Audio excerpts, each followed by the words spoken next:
ఆత్మ గౌరవం లేదా? మనలో పట్టుదల లేదా? మనం ఒక రాష్ట్రం నిర్మించుకోలేమా? ఒక రాజధాని ఏర్పాటు చేయలేమా? మతం ముసుగులో ఈ రోజు ఉన్న వైకాపా పార్టీ మనలో చీలక తీసుకొస్తాడు. మేలుకోవాలా, పోరాడాలా, మన అందరం గర్వపడే విధంగా రాజధాని కట్టుకోవాల్సిన బాధ్యత ఇక్కడ ఉన్న మనందరి పైన ఉంది. ఎన్నాలని అద్దెకింట్లో ఉంటాం, అలానే ఎన్నాలని హైదరాబాద్, బెంగళూరు, చెన్నైకి వెళ్తాం.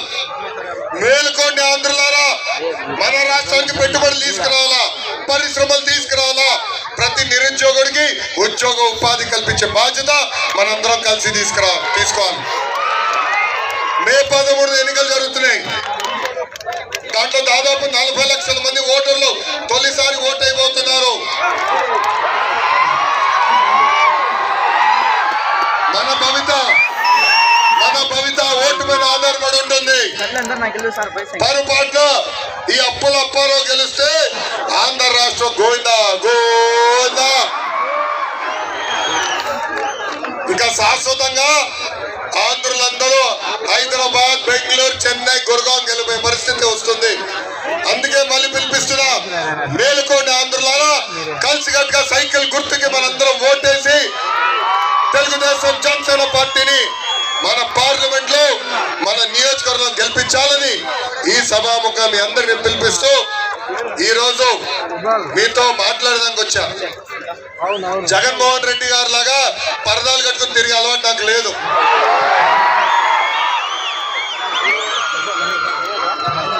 మీ తరఫున పోరాడినందుకు నా పైన 23 కేసులు పెట్టారు.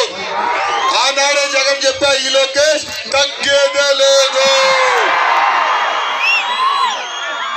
మై డియర్ జగన్, బాంబులకే భయపడే కుటుంబం మాది. నువ్వు పెట్టే చిల్లర కేసులు మేము భయపడతామా? జగన్, భయం మా బ్లడ్ లోనే లేదు. ఇంకా ఎంతసేపులే?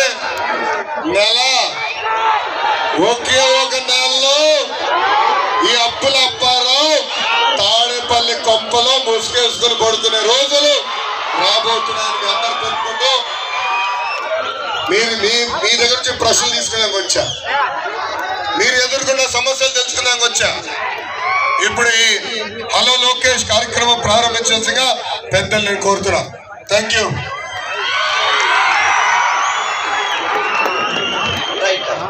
లోకేష్ గారిని చూశాక, అంటే దానికంటే ముందు ఏదైతే ఫియర్ ఉన్నిందో పోయింది. లోకేష్ గారిలో ఉన్న ఎనర్జీ ఏదైతే ఉందో, ఆ జోష్ ఏదైతే ఉందో, ఒక 2 మాటలు చెప్పాలని అనుకుంటున్నాను. నేను ముందుగా చెప్పినట్టు నందమూరి తారక రామారావు యొక్క ఆత్మగౌరవం, నారా చంద్రబాబు నాయుడు యొక్క ముందు చూపు, భువనేశ్వరి అమ్మ యొక్క దాతృత్వం, అదేవిధంగా నందమూరి బాలకృష్ణ యొక్క పౌరుషం అన్నీ కలగలిపి మన నారా లోకేష్ గారు ఒక శిల్పంలా చెక్కబడ్డారు. ముందు కూడా చెప్పాను.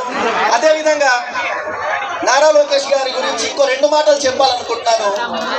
నారా లోకేష్ గారి ఘన వ్యక్తిత్వం, సాటి లేనిది తన దాతృత్వం, ఎన్నడూ చెరగని తన చిరునవ్వు చూస్తుంటే ఆల్రెడీ ప్రతిపక్షాలకు నాకు తెలిసి ఇప్పటికే గుండెల్లో రైళ్లు పరిగెత్తుంటాయి. కాబట్టి నారా లోకేష్ గారి ఇంటర్వ్యూ స్టార్ట్ చేద్దాము. అంతకుముందు ఒక 2 క్వశ్చన్స్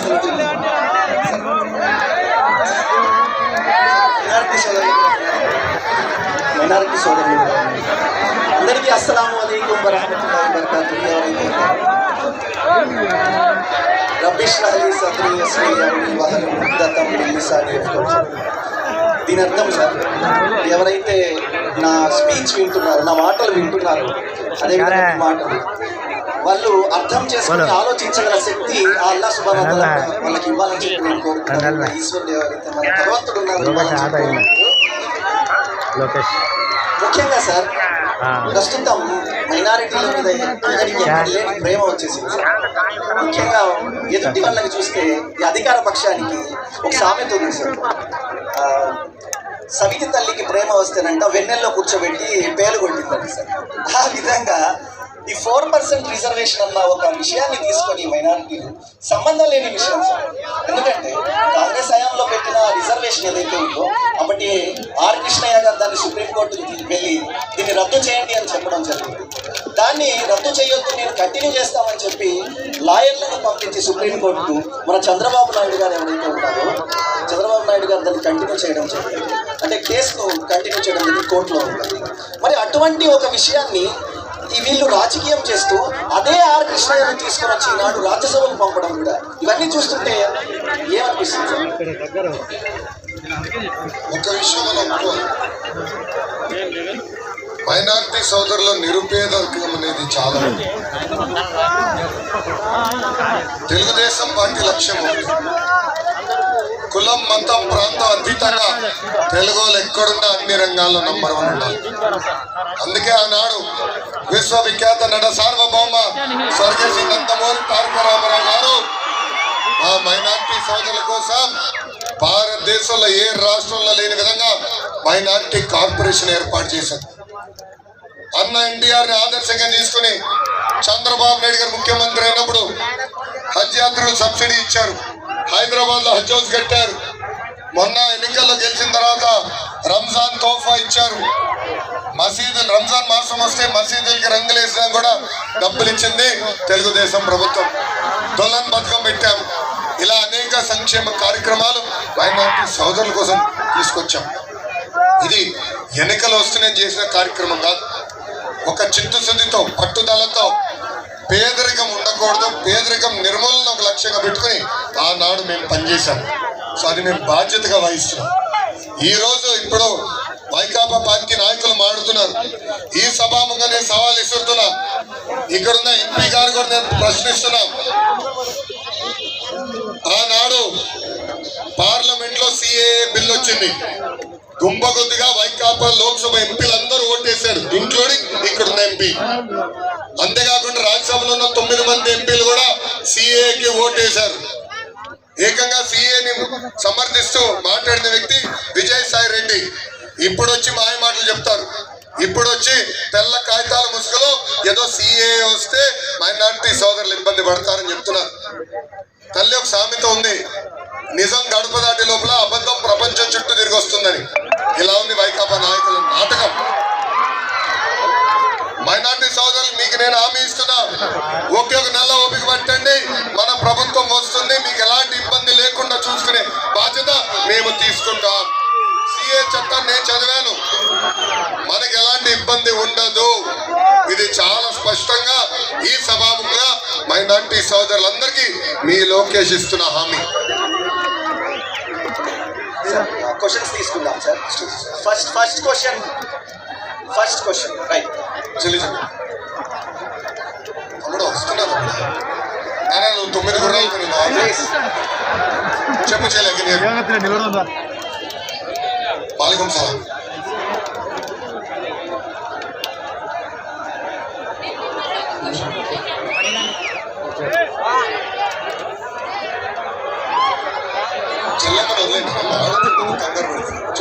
అబ్దుల్ సలాం గారి ఫ్యామిలీ చాలా అన్యాయ కేసెస్ వల్ల సూసైడ్ చేసుకొని చనిపోయారు కదా, అలాంటివి జరగడం మా మైనార్టీలో చాలా నేరం. అలాంటి నేరాలు జరగకుండా మీరు ఎలాంటి చర్యలు తీసుకుంటారు?